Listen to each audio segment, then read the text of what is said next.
talk to me.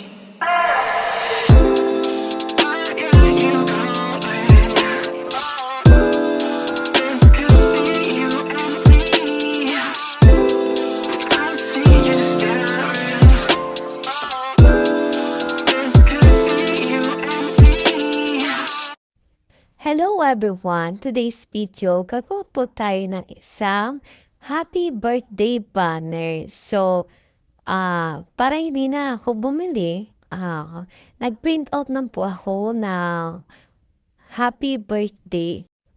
Napakasimple at easy lang siyang gawin. So, kung may mga gamit kayo like ribbon, photo paper, tas yung mga pambutas na ng papel, so magagawa nyo na siya.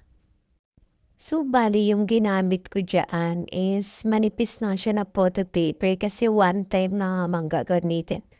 Pero kung gusto niyo mag-business na pwede niyo ibenta siya, kasi sa mga store, 50 pesos ata po yung isang banner or 100. So, malaking bagay na rin po ito sa mga nagbi-business. Pwede niyo pong presyo ng 50, 80, 100 o depende po sa inyo kung ano. Kasi simple lang po talaga siyang gawin.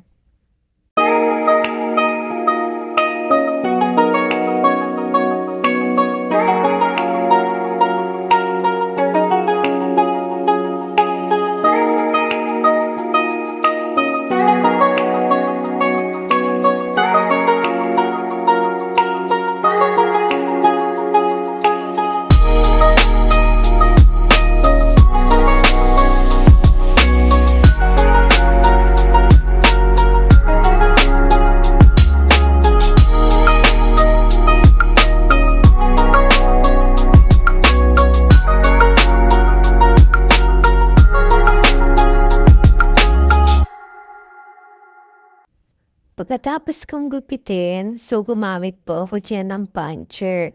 So, inisa-isa ko lang po sila na putasan para malagyan po natin siya ng ribbon.